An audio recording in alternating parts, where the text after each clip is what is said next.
Sigurado akong nanlulumo si Tanggol ngayon. Si Tanggol ang pumatay ka namin!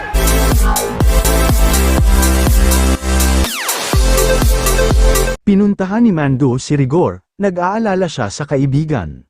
Tinanong ni Rigor si Mando kung ano nangyari sa investigasyon sa pagkamatay ni David. Sinagot siya ni Mando na huling nakita si David na nagkatutukan sila ng baril ni Tanggol.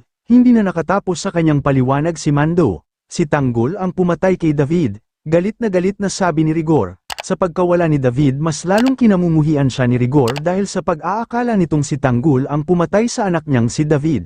Ano ang kahihinatnan ng kanyang galit kay Tanggol? Sinisisi ni Tanggol ang kanyang sarili sa pagkamatay ng kapatid, dahil wala man lang siyang nagawa para iligtas ito, ni hindi man lang niya nabigyan ng pagkakataon na iparamdam sa kapatid kung gaano niya ito kamahal. Sa kampo ng mga gerero, pinagyabang ni Miguelito kay Mayor Roberto at Don Gustavo ang ginawa niya kay David. Dahil sa ginawa ko kay David, sigurado akong nanlulumo si Tanggol ngayon. Pinagyabang din ni Miguelito sa kanyang ama at lolo na gagawin niya ang lahat mahatid lamang niya si Tanggol sa huling hantungan. Nagluluksa si Marites sa pagkawala ni David. Hindi siya makapaniwala sa nangyari. Tinanong niya si Tanggol kung sino ang pumatay sa kapatid.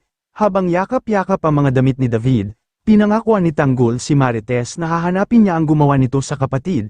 Ipinapangako ko, papatayin ko sila. Pangako nito sa ina. Marami pong salamat sa panunood sa ating channel. Please like and subscribe for more daily updates of Moy TV Recaps. God bless everyone.